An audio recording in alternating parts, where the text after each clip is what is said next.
Yo, yo, yo, yo, yo, what's going on? This is the NOC, the Nerds of Color. And I am Kuya P, the Tocino Terminator of the Show Pal Show, here with more of my kabayan over at the Nerds of Color. I was about to say Show Pal Show. I got love from my squad there, but I'm here with my other kabayan of the Nerds of Color. I have first up Mike Manolo of the team. What's up, Mike?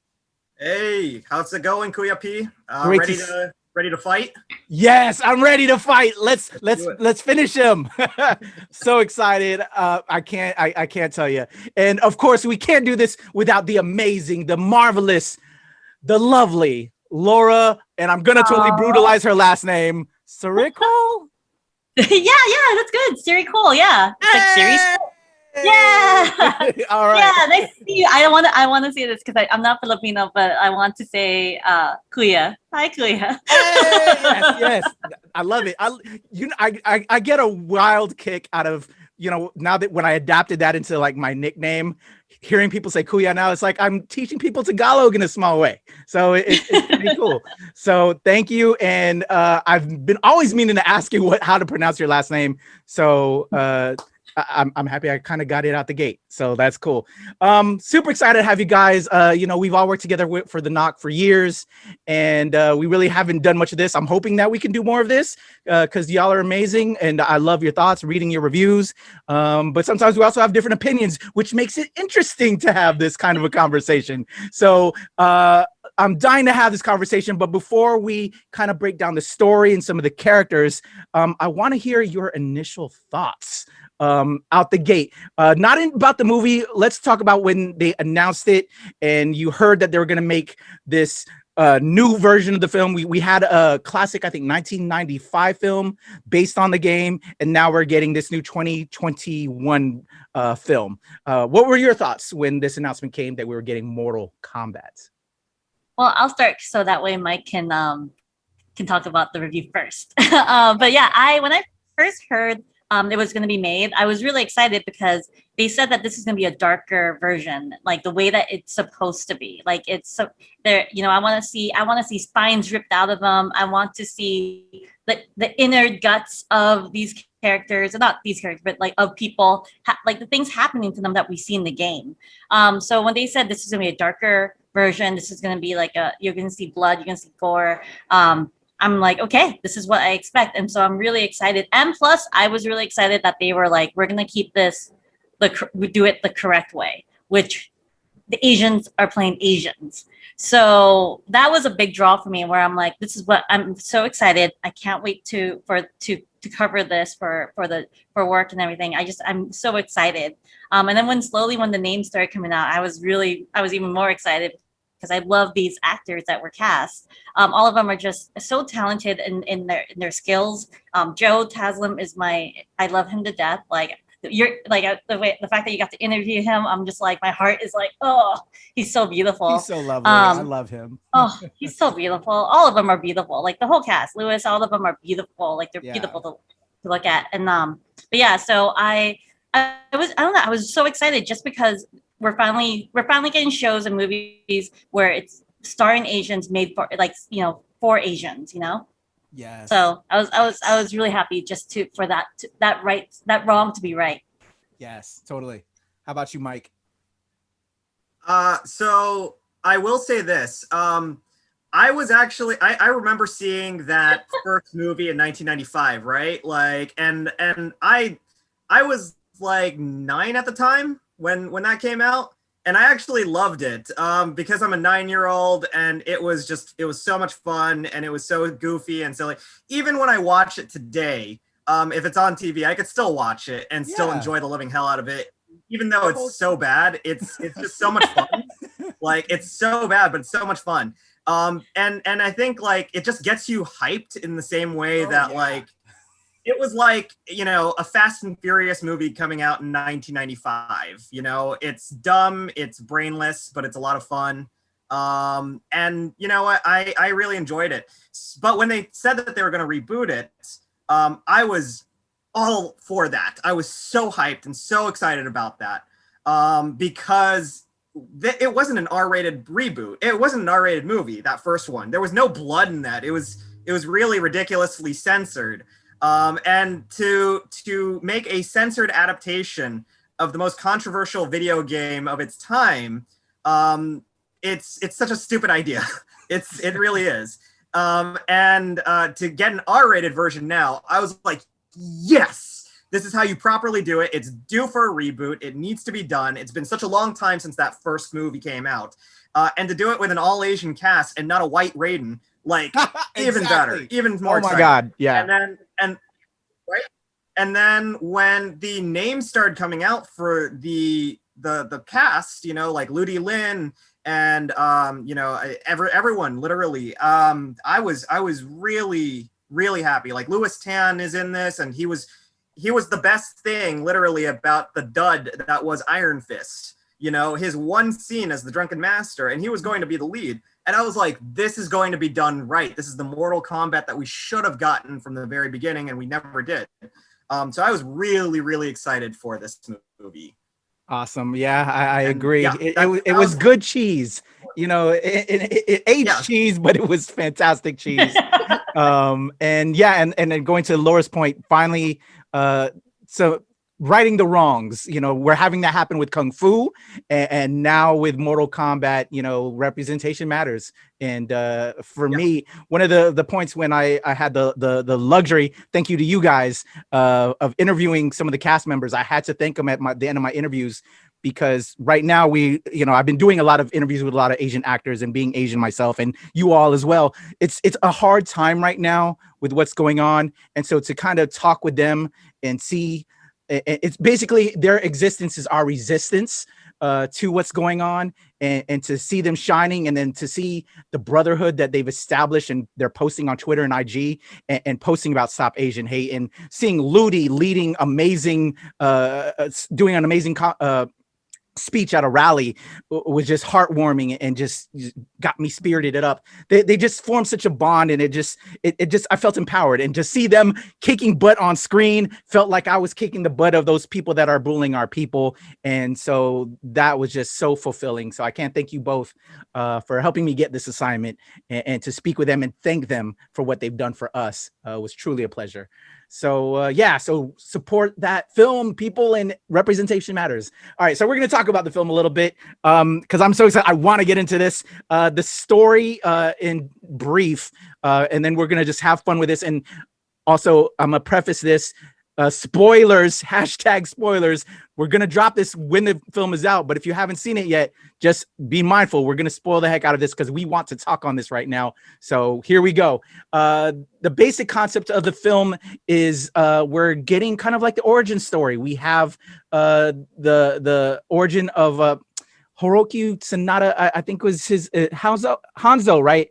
But it's played by Hiroki Sanada, who's an amazing actor. I think I'm probably brutalizing the name, but we're getting the background on Scorpion, and we find out that Scorpion really is the key of this bloodline that Scorpion is a part of, to stopping Outworld, to going against Bihan, Sub-Zero, and who is like Shang Tsung's lieutenant of his army to battle into our world in the Netherrealm. And so we get the fact that Scorpion had a family, and we have Sub-Zero going over there. He kills his family, which just then sets off the chain of events that will then give Shang Tsung his way to stop the Earth's forces. However, what they didn't know is there was a baby that was saved that Raiden takes after what happens. He kills Sub-Zero, kills the family, takes it to the monastery where Liu Kang is, and Raiden and Kung Lao, and the baby is raised. And later on, the descendants of Scorpion's baby is Cole Young, played by Louis Tan. And now for the rest of the film, we have Louis Tan trying to find out about himself. Jax comes into the picture to tell Jax, along with Sonya Blade, tells him, yeah, they're part of this group of people that were born with this symbol, this birthmark, which is the Mortal Kombat symbol. And I'm waiting for people to start getting that tattooed on themselves now, because that's going to be a thing. But yeah, we're all selected warriors to help defend the Earth against Shang Tsung and all of these people that are coming. And from there, they band together. But unlike the first film, based on the game, we don't get a tournament, which I'm sure is probably something that Mike has, because that was one negative that I had, that we didn't actually get a tournament in this film. But it made sense though after my second viewing, why they didn't have the tournament. Shang Tsung is trying to kind of alter that to have his way to stop Raiden's forces. So yeah, they come together. We get some cool scenes with Cole Young finding out that he is the descendant of Scorpion. We get Liu Kang and Kung Lao teaching Cole Young to get his powers. Sonya, who finally manifests her powers, and just an amazing plot. I know I'm missing a lot of stuff, but I really want you to see this film, and I know we're gonna already break a lot of this down in part of our review. But they come together and they stop Shang Tsung. It's a very simple plot of a film. But from this point, I'm now gonna transition it to Laura and Mike, because I'm tired of talking, and I know I want them to kind of have some pieces in this as well. So who wants to take over here for me, and then we'll kind of go into it together. We'll have Mike go first, because I know Mike has been holding it all in. All right, so to kind of carry on, as you guys know from just us talking about how if we were hyped about the movie, you guys knew that I was pretty hyped about this. It's, it was definitely the adaptation that they promised us, an adaptation that I thought we would deserve. So when I watched it, and I'm going to be the bad guy here, so I apologize in advance. When I watched it, I was surprised by how lame it actually all was.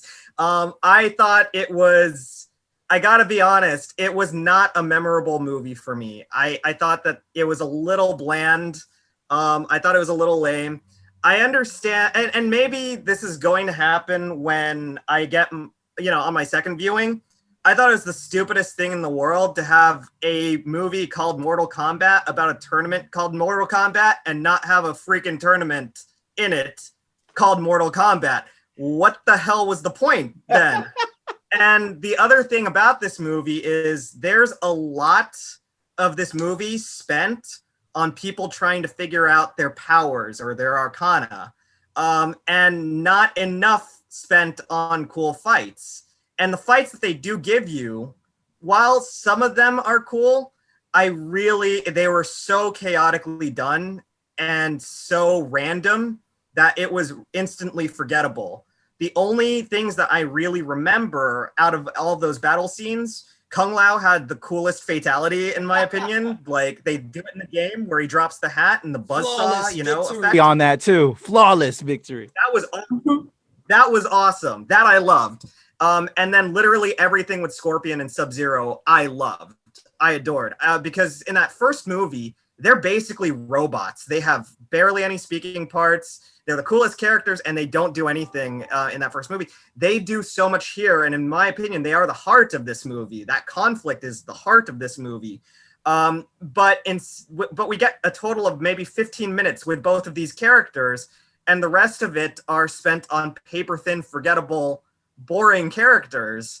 The other thing that I like for example, Cole is the main character of this movie, and you're anticipating, you already know that he's basically Scorpion's descendant. The movie's not trying to hide that from you. It's pretty much apparent.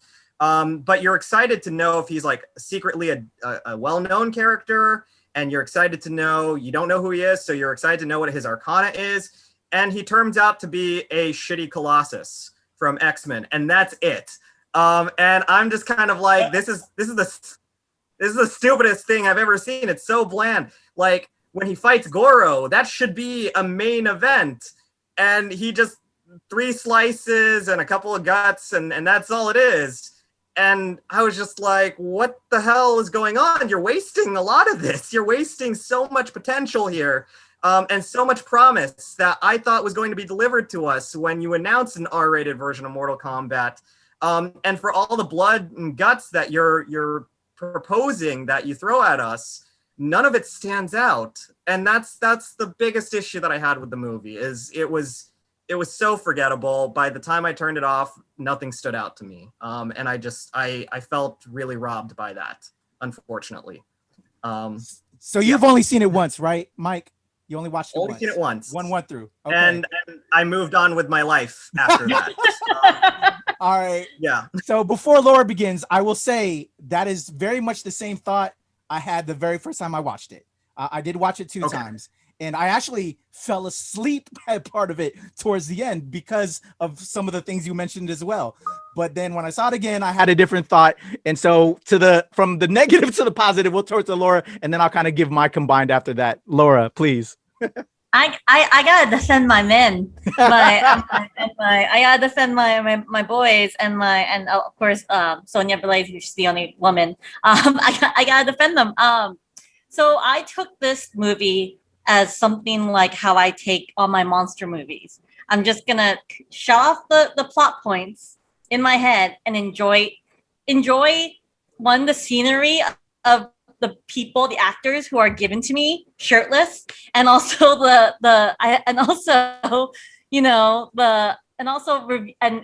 enjoy just the killings and the fight.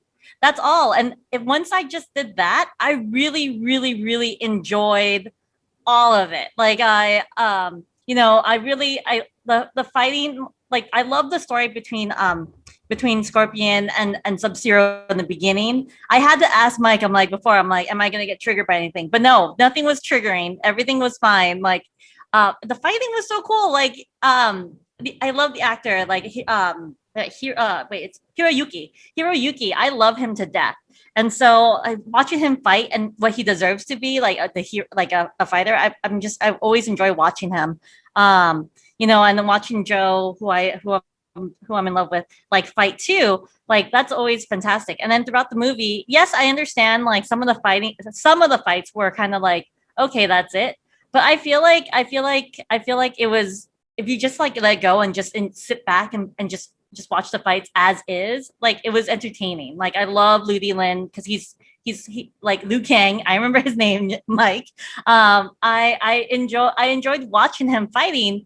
And kind of like, I mean, he really worked hard, like in the scene and everything. I mean, he looked good. But I mean, other than that, like it was just great to see these characters come to life and actually fight and actually have be a character that aren't whitewashed and aren't, they actually had some personality. They're not like, I know. Okay, Mike, I know what you're thinking, but I don't know. I like some of them needed more, but I felt like I just enjoyed it for what it was. Like the fighting, the characters that they gave me, the beauty of the people. I loved and like the sarcasm and a little bit of comedy that was given to us, especially by Kano. I just enjoyed it. I just sat back and enjoyed it. And also I understood about the tournament. I was okay with that because I felt like they were trying to set up for future franchises, for future stuff. Because I get it, Mortal Kombat, you want them to fight, but I felt like they were trying to give us introductions to the new characters. Because Cole has been said, this guy's a new character. This guy's a new character. They never said he's secretly another character. He's always been like the new character. So I kind of took it as, I'm not going to research beyond this. He is a new character, and which he was.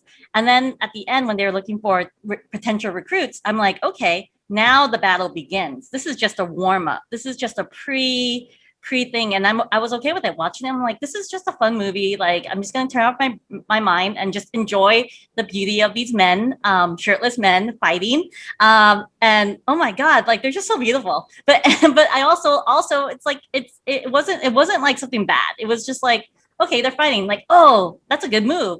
Like, I appreciate martial arts when I watch it. So that's my take from it. And I did like Sonya Blade a lot because like I actually liked her character. I know Mike and I had a conversation, but I really I think she was a lot better than the Sonya Blade we have been given in the previous times. So I did compare it because I did not like the 90s version. Even when I was a kid, I was kind of like, meh. But this one fared much better than my feelings for the 90s one.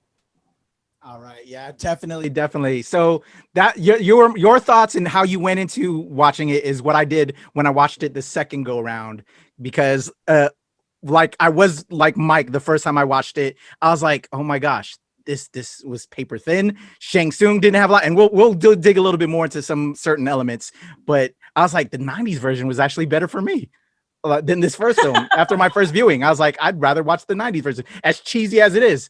But it did have its moments, and like you said, you kind of shut yourself down. So I decided, you know what, maybe I was too rough on it. I did watch it late at night and I did start to fall asleep. Let me go in with the fresh eyes and just shut it down. Pure entertainment.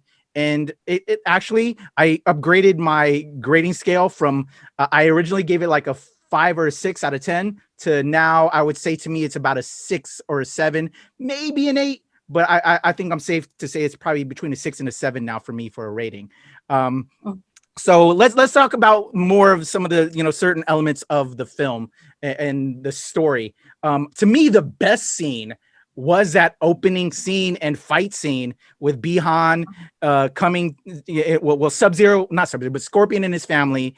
And then he leaves out, we get the introduction with the kids. We get to see the beginning of his spear thingy. I don't know what that weapon is. It was a hoe to the dig, and then he ties the rope around it, and that becomes like, his what is that weapon? I don't know that weapon. Yeah, let's no, he said it. It was the famous. Yeah, it's got a name to it. I didn't know that. What is it, Laura? No, there is a word, like because he's famous for it. They're like his infamous like. We're like bad gamers right now. Yeah, but so we get the origin of that, which was so beautiful, that build up, because that's what she was doing and that's what his wife used. And then when he comes back to go and see what happened to his family, just that. Sorry. Yeah, it's a what now? Kunai. A kunai. A kunai. Okay, good to know. Go on. So the origin of the kunai was brilliant. I love how they put that into the story. You could see the game love certain elements with the story there. But to me, that opening scene got me, but then it kind of fell through for me, like what Mike was saying with the first viewing, and then I had to kind of shut myself down, but brilliantly done. And we got to see Joe and his beautifulness and his, because to me, I have to say, as much as I love Joe Taslim and he was fantastic, but it could have been really anybody under that Sub-Zero mask for the rest of the film, He did outstanding, and some of the the fight choreography, I'm sure was Joe's element, but we couldn't see his face. So to me, to see Joe do his thing in that opening scene was wonderful. What did you guys think of the opening scene with Joe and Hiroki? Like you said, the opening scene, their fights were my favorite parts of the movie. Like in the beginning and at the end, those were the best fight scenes. And I am sad you don't get to see his beautiful face, but what's great is that I do love him, but I hated him in this film because he's a bad guy and he killed a child. So I kind of was like, oh, why do I hate you so much? But you're so beautiful and I hate you. Like it was so hard for me to accept that because I have such a crush on him. But but I know it's his fighting style because like I've studied his body fighting body of work and warrior and everything that he's done. He's just beautiful. But yeah, like I'm forgetting my words. Okay, so yeah, like I'm sad that we don't get to see more of that throughout the whole thing. I wish that we got shadows of it within where he feels like someone's watching him throughout the thing, and it would have been Scorpion because watching from hell, because I feel like I would love to have that relationship explored more than like just in general Mortal Kombat. I think Mike and I agreed on that. We're like, man, if we could have just a movie of Scorpion and Sub-Zero, and just have Joe and Hiroyuki like be the stars of it, that would have been fantastic too. Exactly. So I mean, for what they did give us, I did enjoy mainly those aspects, and those are the main aspects that why I love the movie so much, because of those characters and that relationship. Oh yeah. What about you? But did they show his face when he came into the house to see the children and stuff? Yeah. I mean, I was angry, but I was also like, oh my God. It was devious. It was sexy deviousness, right?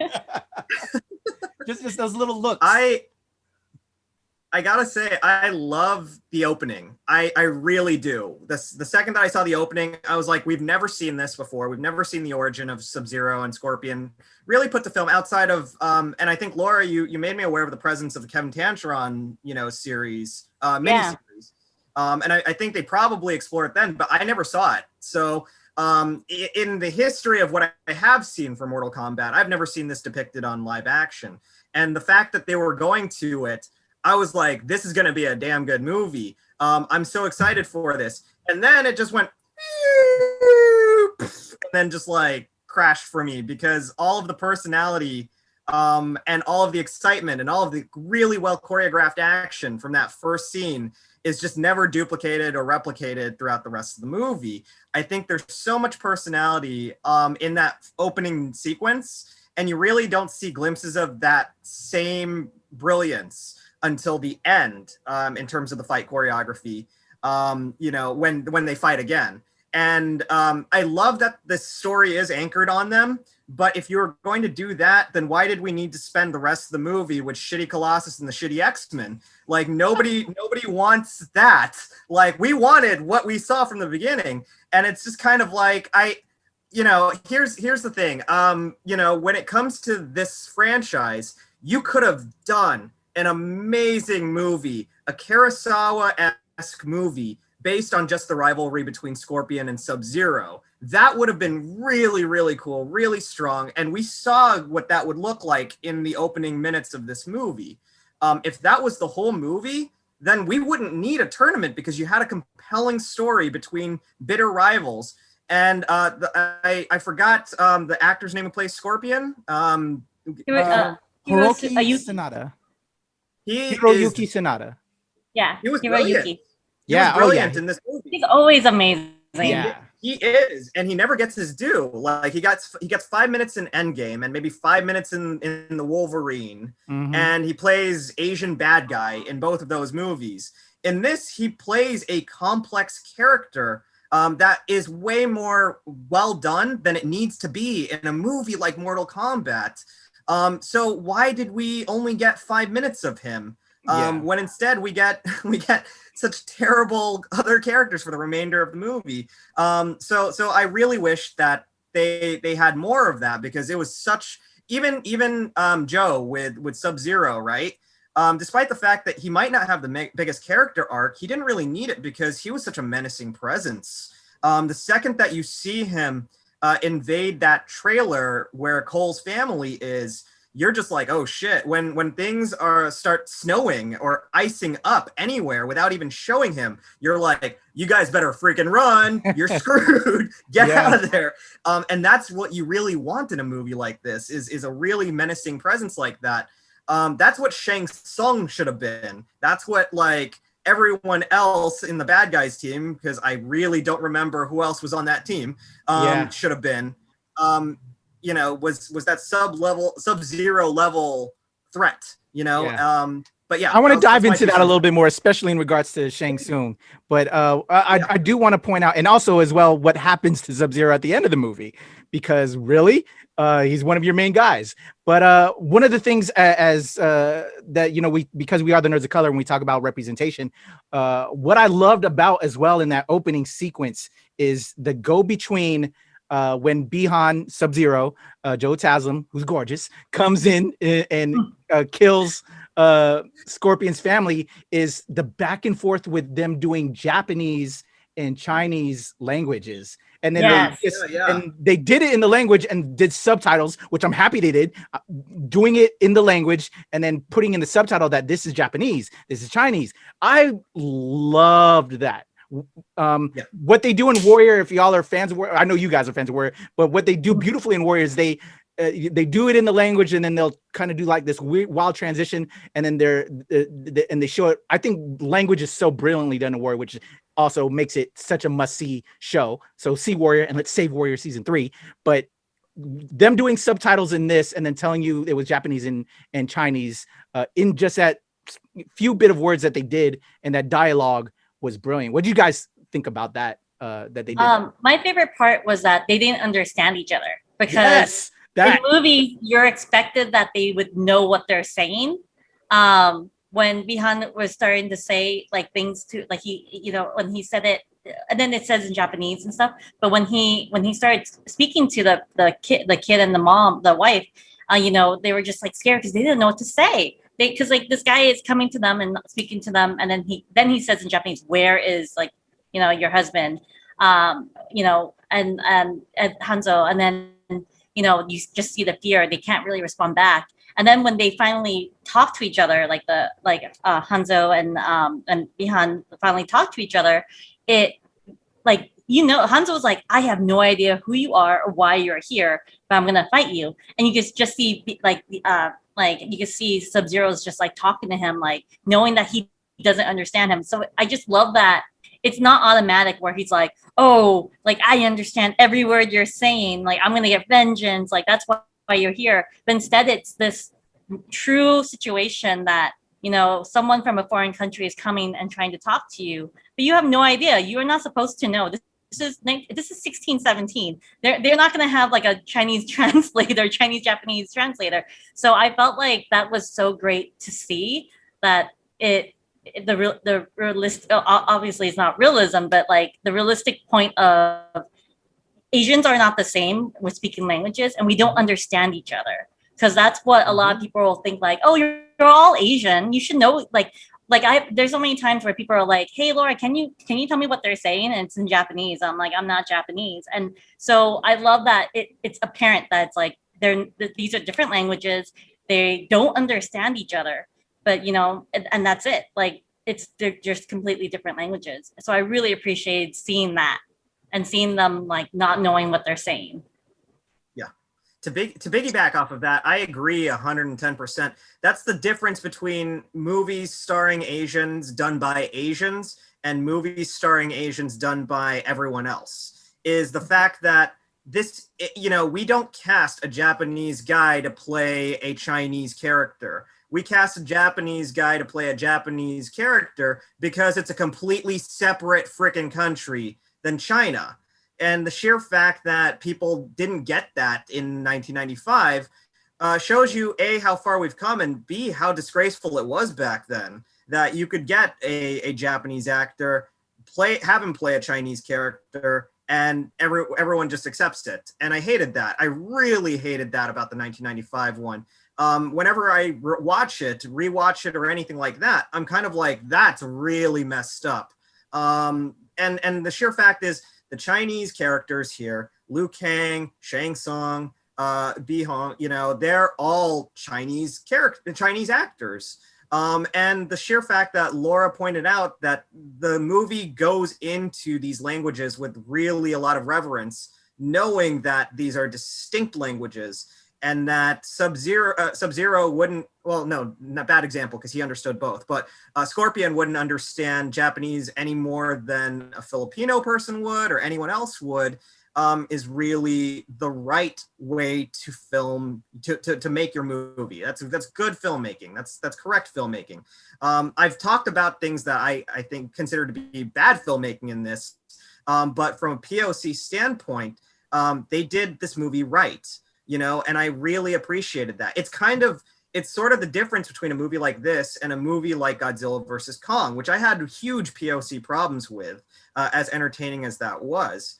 You know, this actually treats POCs the right way. And I really hope that something like this, sentiment like this, carries on with potentially better material. So that's it, you know. I really appreciated that. Yeah. So with that being said, so I completely agree with you, Mike, and just, you know, the beginning and ending were like some of the strongest points, and then we have this middle part that could have been a lot better.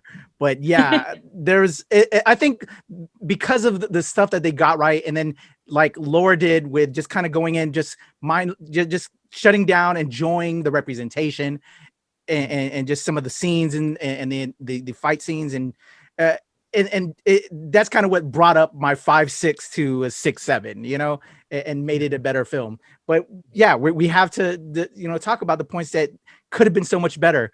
So Cole Young, we transitioned from that and it was blatant, as you said, Mike, that this is the descendant of Scorpion. We see him, MMA fighting, see him with his family. We establish his character a little bit, but it's still kind of, it was weird of a transition there, and it could have been so much more. And then all of a sudden Jax comes in because he has the mark, and Sub-Zero. So it's basically, we're on this train right now of all these stories intersecting and then building up into this team. And I want to talk about, so I already kind of broke down what kind of like the plot was, but just some of the things that were wrong. Chin Han, a brilliant actor. He has another amazing body of work, and it is another legend that was involved with this. Plays Shang Tsung, who to me is like one of the ultimate bad guys that we have of Asian bad guys in that are villains. Didn't get a lot of screen time. No. And it's really a Bihan, Sub-Zero Scorpion story, which is great, but he wasn't as foreboding as he should be. And so because they did set it up for future stories, I hope we get more of Chin Han because he's such an amazing actor. To me, was just kind of there. What did y'all think about Shang Tsung in this film? Mike, you want to go? Because since I went first. Sure. I thought he was boring. He did nothing throughout this entire movie. He sucked a soul out of one person. That was one of the better things that he did, and it's screen accurate. The costume's also accurate too. But here's the thing. I feel like with Shang Tsung's character, even just with Outworld in general, there's no imagination there. There was no imagination. Say what you will about the 1995 one, but there were these crazy ass like statues and creepy things. Outworld was its own character. Shang Tsung was so charismatic as well. The way that it's over the top, sure, but the way that he would just say, "Your soul is mine," was just like the best thing ever back then. And with unfortunately here, this version of Shang Tsung is just like, "Hi, we're here. We're going to attack now. Okay, your soul is mine. Okay, we'll be back, gadgets. Don't I was just like, oh God, there's no personality to him whatsoever. And I think maybe it's either bad writing or maybe weak direction. But put more charisma into this. You don't have to play a 900-year-old wizard. You can play like one of the devious, evil masterminds of all of Outworld. I don't know. I wanted way more. Yeah. Yeah. It's like they settled on that. We all know the story. We all know that Outworld wants to invade Earth, and because everybody knows that, we're just going to rely on that. We'll have fun by throwing action scenes at everybody and they'll just get their fix off of that. But no, we want actual story, and so that bothered me and bothered you all. No, Chin Han is one of the best character actors. Like when he's like really good at character actor in all those scenes, because he's always that guy that you're like, oh, I know that face, and he's in everything. Like he's one of those guys that like he like between all of them, like he could act. So I'm like wondering why they don't utilize him more, because I know he can be more devious, and I feel like it's the writing, because they don't give him that opportunity to showcase it. It's like he's just like guarded by people, and he's like, okay, I'm gonna try to come in. Watch me almost come in. It's like, I know, like he could, like I feel like he's just not giving enough. Like he finally comes in there, and like I don't think there's enough scenes in this. I don't know how long this movie is, 100-something minute movie, to really showcase it. And so, and that is a shame, because like this, like, yes, in the original movie, in the 90s movie, the actor is just himself. The actor is just menacing as that character, because he is just he's a creepy character, like creepy looking character. Chin Han here doesn't look creepy, so he has to make up for it by acting that way. And so, but they're not giving him that opportunity. Because obviously in the Mortal Kombat movie, the actor, like I forgot his name, but he was also an active character actor. Kari Hiroki Tagawa, I think. Yes, Kari. Yeah. Yes. Oh my God, he's amazing. I have to put respect in that name, because he's legend in the 90s and now. But you know what? He looks menacing. Like he looks like the intimidating. If I had him as a dad, I would be freaked out for any guy I dated. But with Shin Han, he doesn't look menacing, so he has to portray as menacing as possible. But he's not given that opportunity because he looks nothing like he could be menacing. He looks like he is like a nice, like he's just in a bad mood, but like I'll warm him up. Like it's easy to warm him up. Versus Carrie, I know I can't. I won't even attempt. So I feel like they don't give him that opportunity to showcase like I actually, other than I'm sucking the soul. It's like, okay, I know you're bad, but I'm not scared of you. And like the thing is, I'm sad that they don't give him that opportunity for me to be scared of him. I agree. Yeah. Yeah. I blame the script with you. Yeah. Yeah, I think it's the script. I honestly, if I were to really pay attention to the plot, which I kind of did at some points, I was just like, ooh, but I'm just gonna let it go and just enjoy this. I think that the fact of the matter that the problem, we're kind of on the same page here. The problem is the script. It sort of makes me worried because David Callahan can be a pretty good writer, and he's doing Shang-Chi, and I'm so excited. I've had on other reviews, that is my biggest fear about Shang-Chi is David Callum, because he did Wonder Woman 1984. He did this film. Yes. And if you look at some of his early body work, he did Doom. Okay, that was terrible. Expendables. The first one was I trust Destin. I trust Destin. Yeah, that's what's selling me. I trust him. For Shang-Chi, and also trust Kevin Feige to keep him under control. Yeah. Yes. That's the only thing giving me hope for Shang-Chi. But yeah, David. He's not. I'm worried about this David Callum guy. I do want to address one thing, and it's this. I want people to know and understand and make no mistake. I did go into this movie with my brain off, like by default. It's Mortal Kombat. I did not expect anything, but the fights weren't enough for me. I think when you approach a movie like Godzilla versus Kong, you of course turn your brain off as well because it's a stupid effing movie, but it's so much fun and the spectacle justifies you turning your brain off. Mm-hmm. It's the difference between a hit like Armageddon in 1998 versus a movie that should be as exciting and colorful and imaginative, when you're using an IP like Mortal Kombat, that it just doesn't deliver on. So for me, I think that's why, even with my brain turned off, the spectacle is just something that I couldn't get behind. There was nothing really, like, to your point, with Shang-Chi, with Shang Tsung, he drops his guys in there. Everybody starts fighting really recklessly. You don't even know who's fighting who at that point. What is he doing that entire time? Is he just sitting there eating a sandwich? Like, he's just watching all this play out? You're not even fighting or something like that? And then when your sandwich is done, you feel hungry. The armor's heavy. Huh? The armor's heavy, okay? It's hard to really move. But he's like, I'm not gonna get involved here because my armor is too heavy, y'all. I'm just gonna wait until one person kills somebody and then telekinetically pull them in and suck their soul, and that's all I'm gonna do.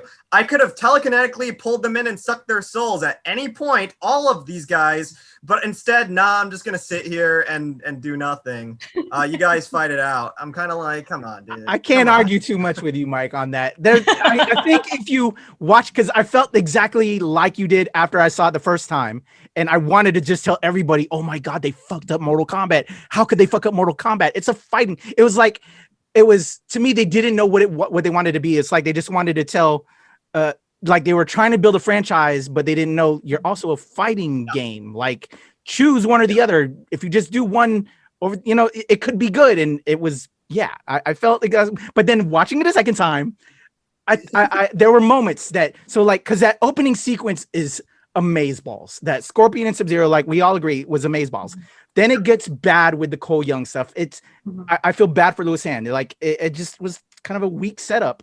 And then we go to them, Sub-Zero chasing after them, and we have the Sub-Zero against Jax fight. okay, that was a cool moment. I went back to a high there. We get the explanation of Jax losing his arms. All right, I'm rocking with you. And then we then get to Liu Kang then getting with Sonya Blade. And then we're essentially is it lizard? I don't know that character reptile. We get the reptile fight, and that was actually quite decent. And you know we have them working together. The guy that plays Kano, okay, I could fuck with Kano, and like you said, Laura, I could get down with this Sonya Blade, a lot better of an actress than compared to the first film, and kind of like that camaraderie. You know, I was still on this high, and that was good vibes there. But then we go from there to them on this weird journey to find Outworld. Well, to find not Outworld, but where we can where Raiden is. Yeah, and that was just kind of okay. We're getting hokey now, popcorn stuff here. Finally get to the temple. We get the amazing Ludi with the sunset. I was like, okay, Ludi, I see you shining, looking amazing. And then Kung Lao, we get to the temple, and then it's just some weird, corny workout stuff, which to Mike's point, like we're prepping, where's the fucking tournament here? Like, okay, but then the story is when I was awake during this time, it was like, oh, Shang Tsung is trying to preempt the tournament by going after the people. And then so I was like, being that I saw the whole film at the very end, I'm like, so that is going to give even more reason. We should get more Shang Tsung if they're going to do it right. And we're going to build up to like a 2 and a 3 where we'll get the actual tournament. But it was just hokey in a way. But there were some moments we get an explanation of Jack getting his arms now, and then to get to the very end and where we get Sub-Zero killed. But what's up with that? And then Scorpion finally comes back. And yeah, what are some elements you guys want to talk on? You got to bring back Sub-Zero, right? Can we? They are because in the actual games he does come back. He dies and comes back, so he becomes a different version of him. Yeah. And he's dead, just like Scorpion. He comes back from the grave and he becomes a different version. So when he takes him away, I was like, oh, they're gonna bring him back because he becomes a new form of Sub-Zero, which is a different powers too. He's like more like I'm trying to remember because like this franchise has been around for so long that they've been making so many different versions of and storylines for Scorpion and Sub-Zero that he is coming back. They're gonna kill him and he becomes stronger too. He's actually becomes a little bit scarier, which is sad because they're gonna ruin my Joe's face with makeup. But I love him anyway. But yeah, like they but I mean I agree. It like watching it. If the parts I did focus on where I'm just like, okay, I'm just gonna enjoy it, and the parts where I'm like, ooh, that's a plot hole. Like I did have some issues. Like I'm just like, oh, do I really care about this family? Like I'm okay if Cole's family dies. I am happy that she is half Asian too. Like little girl, the daughter cast is appropriate. It's like part Asian, like he is. So it kind of it does like do that representation. It's not like he has a wife and like a non-Asian kid where I'm like, oh, but I was okay if I wasn't invested in his family. I did care about him and like and I know and it probably is because I like the actor too, but I was invested in him because the thing is he is connected to Scorpion. And that's the only reason why I'm like, I want to see where this goes. Like, will he get the powers of his ancestors? Which Mike is like, no, he gets Colossus powers. But I at the same time, I thought he was getting powers using kinetic energy because each time they hit him, he burned red. So I thought he was absorbing the kinetic power. So maybe that is something that it just isn't going to be explored till later. I don't know, because why is he whenever he gets hit, there's like red energy. Yeah. So I'm expecting like some kind of kinetic energy to come out of him, like because of like kind of like the black, like with Black Panther, like they kept punching him and he used that kinetic energy to shoot back at them. So I'm hoping they'll have something like that in the future. Right now, yes, I understand the Colossus stuff is like bad, but but I'm hoping that there's a explanation with the kinetic energy that he's getting. But I mean, I understand that the whole like I'm glad that you turn off your brain for it, Kuya. Like because it's something that you need to, like, it's just something you want to enjoy. And yes, there were some moments where you're just like, Like, okay, but then like every movie, there's ups and downs. Like when Liu Kang started training with his shirt off, that was nice. Okay, no, but Ludi is a great fighter, so I did enjoy watching his scenes, and like he's actually a really great fighter, and Max too. His scenes were great. So I kind of just enjoyed like the good moments instead of like focusing on the bad. Like I'm just like, oh, Cole's family, like honestly, Sub-Zero should have killed the family during the whole snow thing, because what the heck is that power? Like, Yeah. That was pretty. like cool. I'm like, very. Cool. it is cool. It was cool to watch, but I'm just like, you were supposed to be a badass. Can you please just kill them already? Like, I'm not invested in his family. At the end, if they weren't to come back, I'm okay. Like, I'm not like I gotta say, what? No, go ahead. Sorry. No. Go ahead. Yeah, I was like, I'm okay with these people dying, but like, it would have given him more drive. They would have given more drive, but then because they wanted him to build up to his arcana, you couldn't kill the family at the jump off, because that would have really gave you your arcana, because you'd be pissed. Yeah. But I'm with you. It just, I felt bad. It deserved more. His story. Yeah, no, it deserved to be a lot the lead more. Deserved more. Yeah. Yeah, I think like before I finish, like I'll add one more thing. Like I really wish for more for all these characters. Yeah. And I feel like it's just that they didn't know what to do because there are so many characters. That is true. And that is true. And I feel like I know that there's been movies where there's a whole bunch of characters and they know what to do with them. But I feel like because like this is the first off in the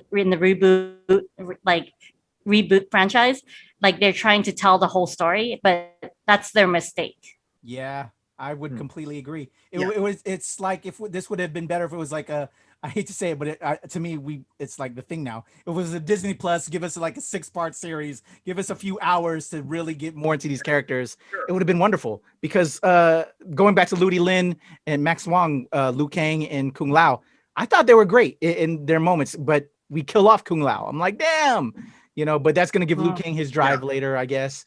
But yeah, just you hit the nail on the head. There's way too many characters, and to just have all those stories be told, and that's what was his downfall. Go ahead. I think you have some thoughts on your mind, Mike. Sorry, I gotta get it out there, guys. Yeah, get it out. It is a huge problem for your movie if you're planning for the second movie without even thinking about the first movie. That is a huge problem. Yeah. If you are so concerned about setting up a universe that you can't even make a first good movie, you're not even going to get a second movie. This is on par. I mean, I'm not saying quality wise, but I'm saying the thinking, the strategy here is on par with Universal's The Mummy, okay, and the Dark Universe. It's on par with Alita. You're thinking about these second movies, and you're not worried about the first. You don't even know if these movies are going to be good. Just give us a good first movie before you start peppering elements in there. Like, if you're not going to explain why Shitty Colossus glows whenever somebody hits him, okay, then why bother having him glow? There's no significance to that. Don't make us wait for the sequel to that if you're just going to introduce it. Don't make us wait for the sequel to have a tournament called Mortal Kombat. If your movie is called Mortal Kombat, stop thinking about these multi-world franchises and just deliver a good movie. You could have been the first video game adaptation to really be amazing, to knock everyone's socks off. Sonic is good, for example. It's not a socks knocker, and it's still considered to be the best video game adaptation so far. But Mortal Kombat had that potential, for better or worse. And they didn't bother to do that. They focused way too much on setup for the next film, rather than give us a good movie. And that to me is problematic. And the other thing is, if you're centering your entire franchise around Cole, and in a lineup of 37 characters, if you offered me Cole, I'm never going to choose Cole, then why is this your character? Yeah. Like, I will choose every single character on the board. If I was selecting a player to fight with, then the guy with half a body of armor and no other armor anywhere who glows.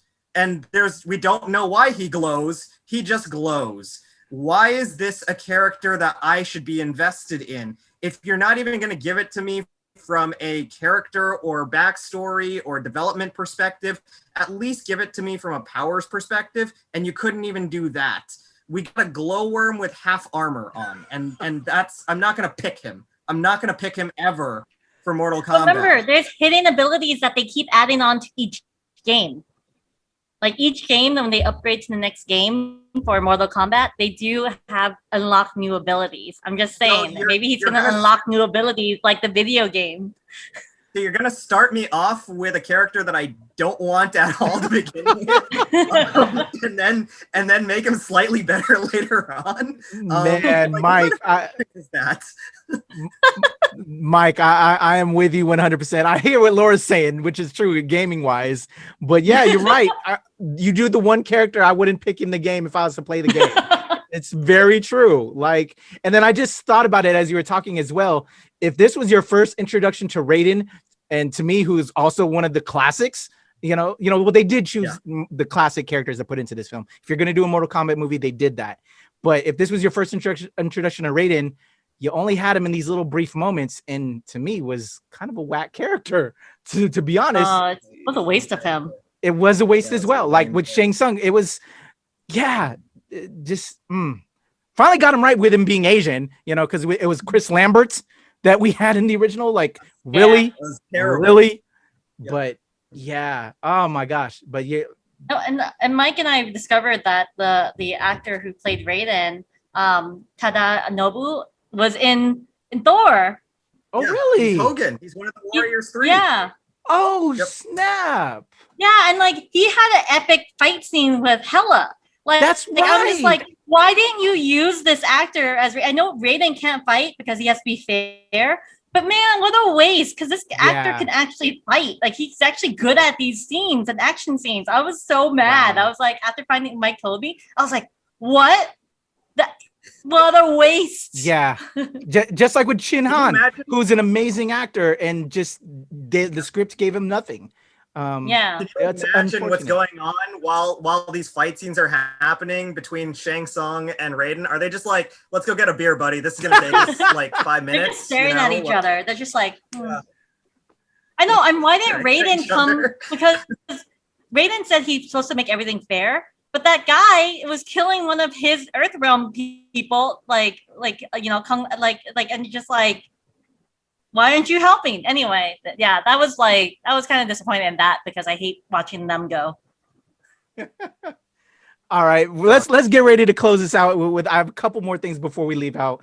But I'm so excited to be talking with you both because I haven't had a chance yet. I still can't talk with a lot of other people as of this recording, but because we're gonna drop this when it is out.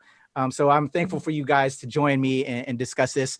Let's talk one more negative element that we wish would have been better, and then we'll close it out with a positive. Actually, no, and then we'll close it out with a positive, and then a prediction for the obvious what they're going to do. If I'm sure it's going to be successful. What do you want to see in part 2 of Mortal Kombat? So so 3 more things. What is one more negative that you wish would have been better with this film? Whoever wants to go first. I'll let Laura. I think Mike has too many to list. So if you say one thing, Mike's gonna be like, "Oh, how am I gonna pick out of all these things?" No, like I mean, once like I did watch it at one point, watching it with my brain on, because once Mike told me like all these things, him and I were discussing it. I was like, "Fine, I'm gonna watch it with my brain on." And like really focusing on plot points. And yes, it doesn't make sense. It's just it's the storyline's colluded. Like it's just like there's so much going on like regarding who they're trying to pinpoint as like the story that you want to follow, and it's supposed to be Cole, but it's just so like it's like you're instead of it being linear of Cole, it's like it's going everywhere. So I wish that they would be more focused on who they want as the lead and his story throughout the whole journey of Mortal Kombat. It was jumbled. Like there's a lot of mixing it up, but do you want me to say my good with my bad? Like afterwards. Bad? We'll so I think if they had a focus frame in mind, this would have been better for Cole and just in general of a story. Got it. I will say though, to your point, if that was the case and we were just going to concentrate on Cole, I think we would have all been upset because who's this freaking Cole Young? We want Mortal Kombat. We want Well, these if other they characters. focus on his heritage, Yeah. like I had this whole thing where I'm like, oh, you know, he keeps saying Scorpion, and I'm like, okay, we're gonna see Scorpion from Hell and haunting also Sub-Zero. yeah. That would be amazing. Yeah, like I want to see the Yeah. essence of Scorpion in him because we got this whole idea that he is a descendant, like you are a descendant of him. And I'm just thinking, I'm like, oh my god, he's gonna be like get Scorpion powers. You could like in one of the games, Scorpion reaches out, you know, from Hell to assist and everything. So I'm just like he did in the end. But I was just thinking he's gonna like feel his ancestors like blood in him with dream sequences and everything. Oh, and if they just focus on that, you have me thinking. And if they could've memories. made it like a little bit of like a horror film in a way, with him just being like this regular guy and then having these dream sequences of Scorpion. And because you know his thing is like having a skeleton face and seeing like this skeleton coming at him and choking him or something. I don't know.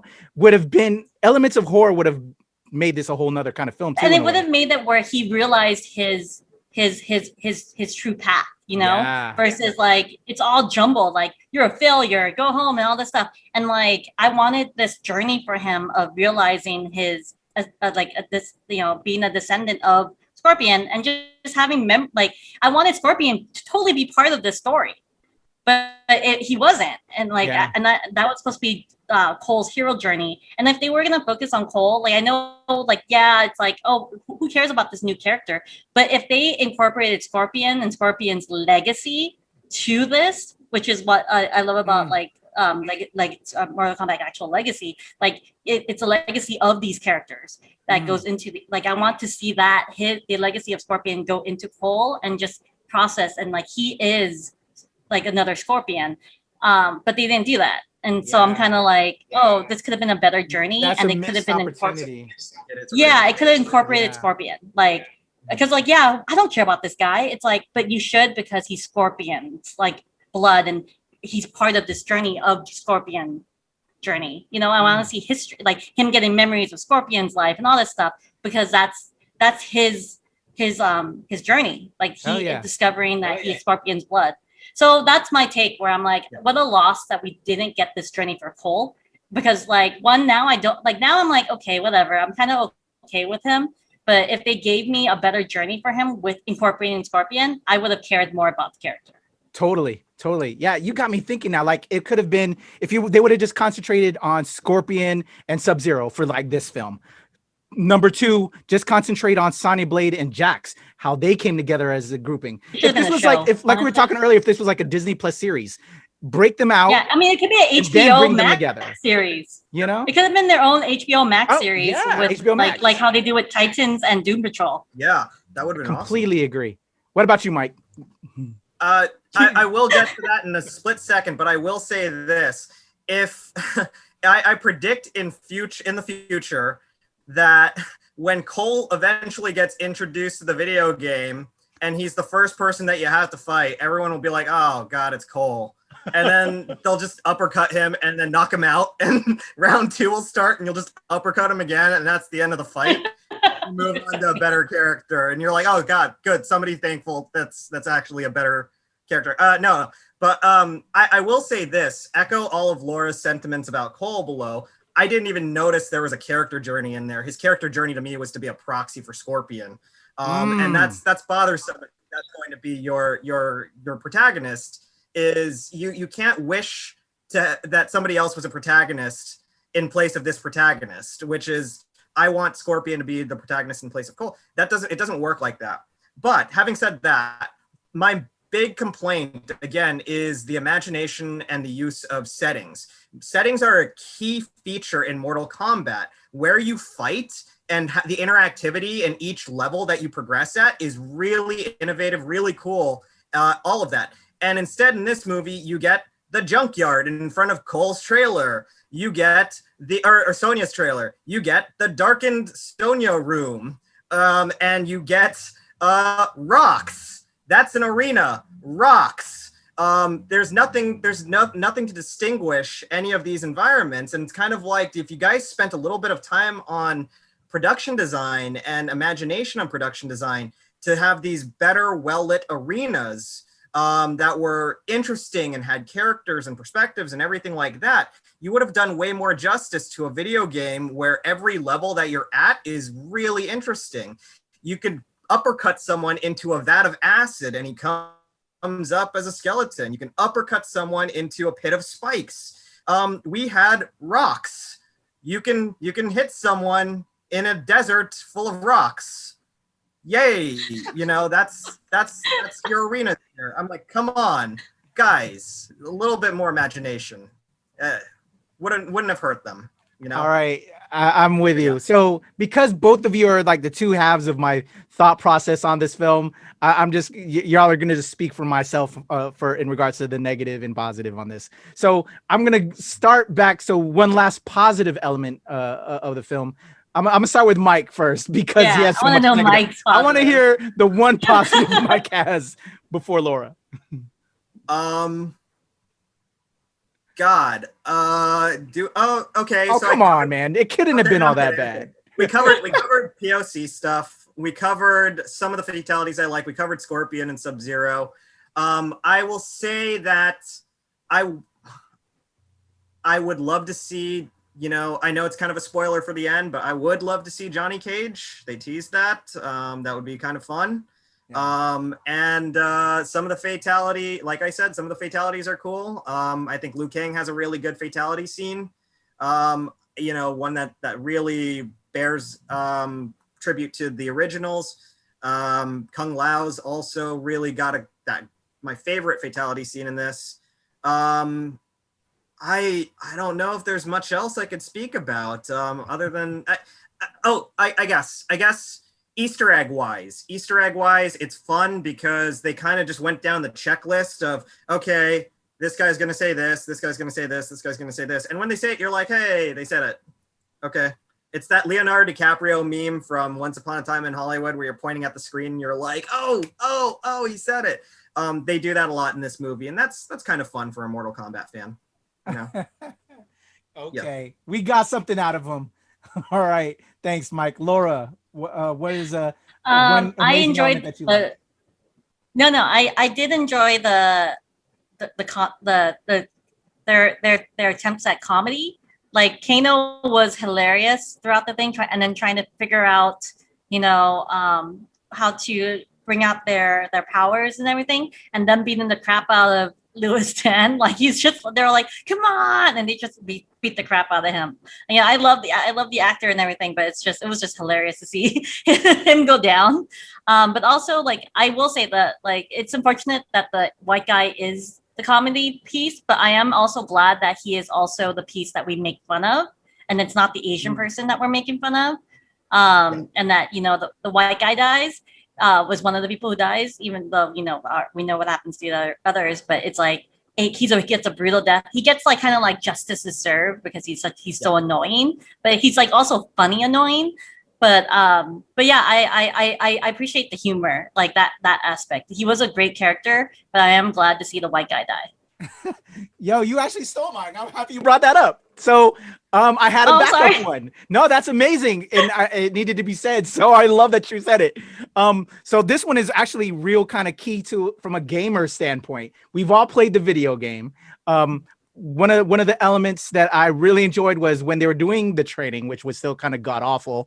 But when they were doing the training, when Liu Kang was going against Kano and he was doing the leg sweep. And if y'all play the game, you know those people that play the game for the first time and all they just do is that lower leg sweep and repeatedly they put you into a corner and they just do the repeated leg sweep. That was such a classic gaming move that they actually illustrated that in this film.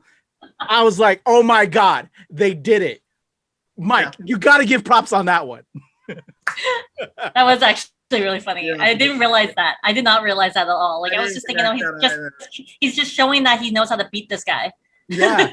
But if you think about it, if you watch it, and I didn't catch it until my second viewing, so I would have not realized it. But yeah, when I caught it six, I'm like, oh shit, that's what we do as gamers. And they put that into that. It was beautiful. So awesome. So last question out the gate, so you guys can get some rest. I really again appreciate your time to just give me this moment to discuss this film, because it was, it had its moments. There is some bad stuff, but overall it was fun. And the people involved in our representation, there's just so many positives to it that's why I kind of put that negative stuff away. But the critique minded me that we're all critiques. I'm with you, Mike. I feel you, but sometimes you gotta just put that book away. So prediction for part 2. You kind of stole my thunder with the Johnny Cage. Who do you want to see in part 2? And with Johnny Cage, kind of like, since you brought up Johnny Cage, I've been fan casting who should be Johnny Cage. I've seen a couple of fan predictions. So either of those two questions, what do you want to see in part 2, and or fan cast Johnny Cage? Whoever wants to go there.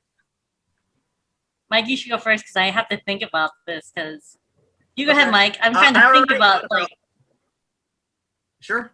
I already thought about my fan cast for Johnny Cage as soon as they announced it. And just rewatching the 1995 one, you get this egocentric Hollywood star. I was like, you need to get Chris Evans to resurrect his Lucas Lee from Scott Pilgrim versus the World, and that's fucking Johnny Cage, right? Oh, sorry, that's freaking Johnny Cage right there. Is Lucas Lee from Scott Pilgrim. That being said, Chris Evans is never going to play Johnny Cage, so, most likely. So that's fine. But that being said, in addition to Johnny Cage, I'd love to see. I need to see Katana. Katana was always one of my favorites. We have not seen Katana in the room. I don't know if you all saw the nugget. We saw the fans. I didn't see it. I didn't catch it. Maybe I do watch it a second time just for the Easter eggs. Yeah, in Raiden's building temple, there's the fans. We did see the fans. Oh man, yeah. I gotta see Katana. I love Katana. She's one of my favorite characters. Same. And we get Melina here, which I liked, even though she didn't do anything. But Melina and Katana equally as big a rivalry as Scorpion and Sub-Zero. So we need a little bit of that, Yeah, I was hoping for Katana too, because like they're like Katana's supposed to Melina's supposed to die at the hands of her sister, So I'm kind of like really disappointed that we didn't get to see that battle. But I'm hoping he brings her back to life, and then they could actually fight.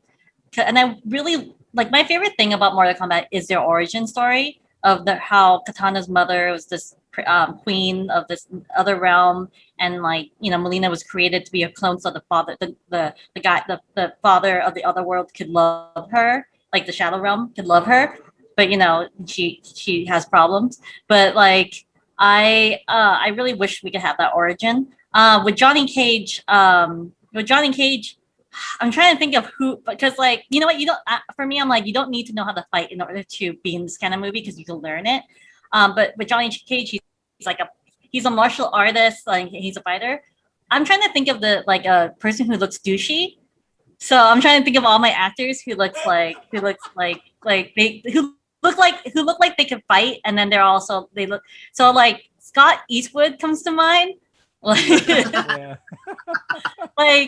probably a nice guy, and I'm not saying that he's he looks like he's arrogant and like a Hollywood star, and that he probably could do some moves. So I could see, so Scott Eastwood would be one of them. If I could find a person who an American version of Conor McGregor body type, I could see that as it.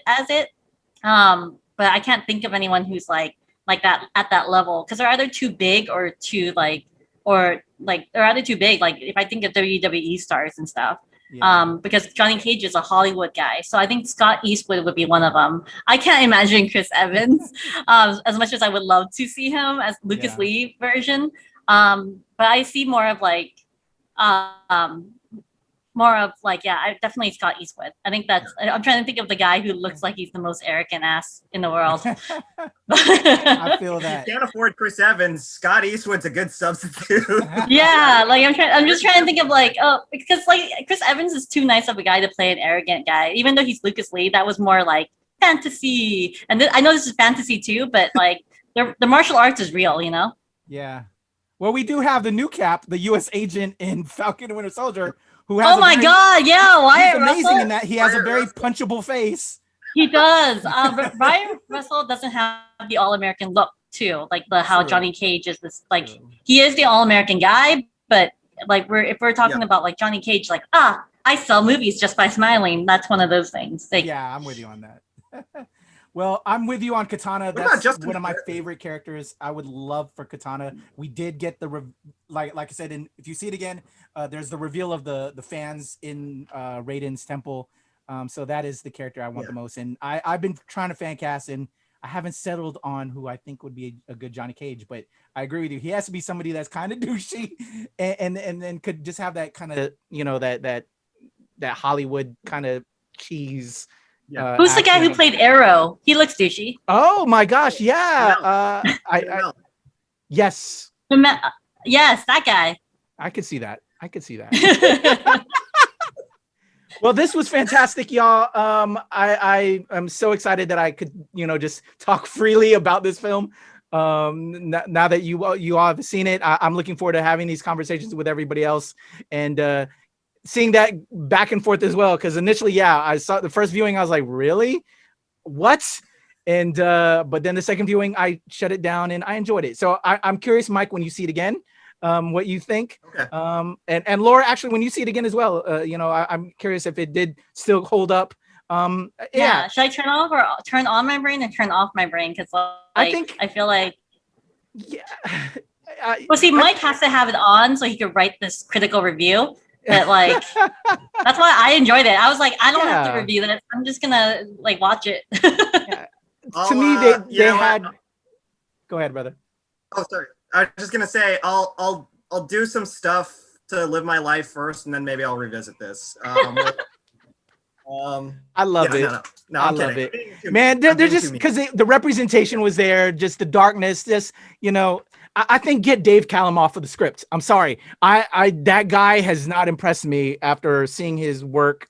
I think he's the key to all these other films that should have been great being bad. So one of my biggest concerns is Shang-Chi, and I'm hoping everybody else fixes anything that he does. Because I'm sorry, Josh. I'm sure you're probably or David. I'm sure you're probably a nice guy, but I'm just I don't know.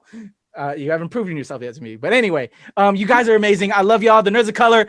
Before we sign off, you can follow us at the Nerds of Color everywhere: Twitter, IG, Facebook, and thenerdofcolor.org. But for us, Mike, tell them how they can follow you and reach out to you online.